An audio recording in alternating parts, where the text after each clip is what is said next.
అంటే మిగతా 3 పాటలు అన్నారు కదా సార్! ఎలా ఉండబోతున్నాయి? అంటే, అంటే ఏంటని నేను అడగట్లేదు. డీటెయిల్‌గా ఏంటని కాదు గానీ హ్మ్.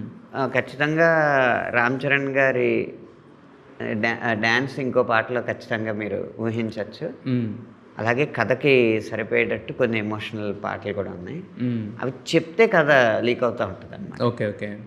ఇది హ్మ్. కొంచెం ప్రతి సన్నివేశం కథతో ముడిపడి ఉన్నది కదా! హ్మ్. అందుకని పూర్తిగా వాటి గురించి చెప్పలేం. హ్మ్. ఈ పాటలు ఎలా అయితే ప్రజాదరణ పొందినాయో, అలా ఒకదాన్ని మించి ఒకటి అన్నట్టుగానే ఉంటాయి. హ్మ్. ఒక పాట రీ రికార్డింగ్‌కి చాలా బాగా ఉపయోగపడుతుంది. ఉపయోగపడుతది. అంటే ఇప్పుడు ఆల్రెడీ 'చికిరీలో' డాన్స్ ఉంది సార్. ఈ పాటలో కూడా డాన్స్ ఉంది. ఇలాంటి పాట ఇంకోటి కూడా ఇంకో డాన్స్ ఉన్న పాట మీరు ఇంకో చూడొచ్చు. చూడొచ్చు. Solo song. సోలో ఇందులో ఇదొక్కటే సోలో సాంగ్. మిగతాన్ని ఇది ఇంట్రడక్షన్ సాంగ్. డ్యూయెట్ అయ్యి ఉండొచ్చు. అయితే యాక్చువల్‌గా ఐటెమ్ సాంగ్ కూడా ఉందనేది దీంట్లో ఎప్పటినుంచో ప్రచారం జరుగుతుంది. సో, అది కూడా మీ పెన్ నుంచి వచ్చిందేనా? మీ పెన్ను జాలువార్చిందేనా? అది భవిష్యత్తు తేల్చాలి. మీకు తెలుసు సార్. అది జరిగిపోయిందని తెలుసు మీకు గతం అని. బట్ వర్తమానంలో భవిష్యత్తు గురించి మాట్లాడుతున్నారు మీరు.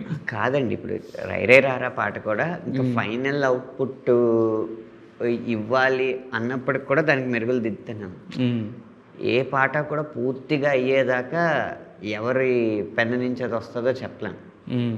ఒక్కొక్కసారి 3 రోజుల్లోనే మారిపోవచ్చు.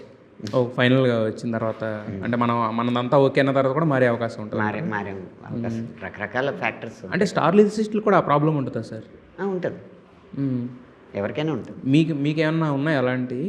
జరిగినాయండి. కాకపోతే నా మీద ట్రయల్ అండ్ ఎర్రర్‌ని నేను ఎక్కువ ప్రోత్సహించను కాబట్టి ముందు తగిన బజానా తీసుకునే భజన ఏముంది సార్. అప్పుడు మీరు తీసుకునే భజన వాళ్ళు సాంగ్ నచ్చలేదనుకుంటే ఇంకోళ్ళకి వెళ్ళడానికి భజన అనేది అర్థంగా అంటే మన సమయానికంటూ కొంత ఖర్చు ఉంటది కదా! అది తీసుకుంటాం కాబట్టి ఒక ప్రయత్నం చేసాం.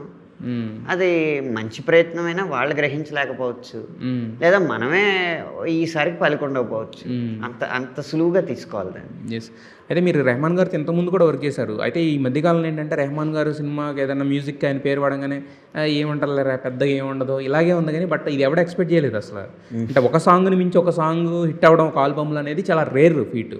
ఇది ఒక మన 'అలవైకుంఠపురం' అంటే పేర్లు చెప్పినా తప్పులేదు. 'అలవైకుంఠపురంలో' గానీ, 'ఉప్పెన' గానీ, లేకపోతే ఒక 'రంగస్థలం' గానీ ఇవన్నీ కూడా ఏంటంటే ఒక సాంగ్ వస్తే ఫస్ట్ సాంగ్‌ని మించి రెండో సాంగ్ ఉండడం అనేది చాలా రేర్ అనమాట.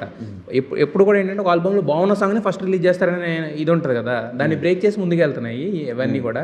సో, మరి రెహమాన్ గారితో ఇలా అంటే ఒకదాని మించి ఒకటి ఇస్తున్నారు ఆయన. ఇయన్నీ కూడా ఒక రకంగా అద్భుతాలే మాకు.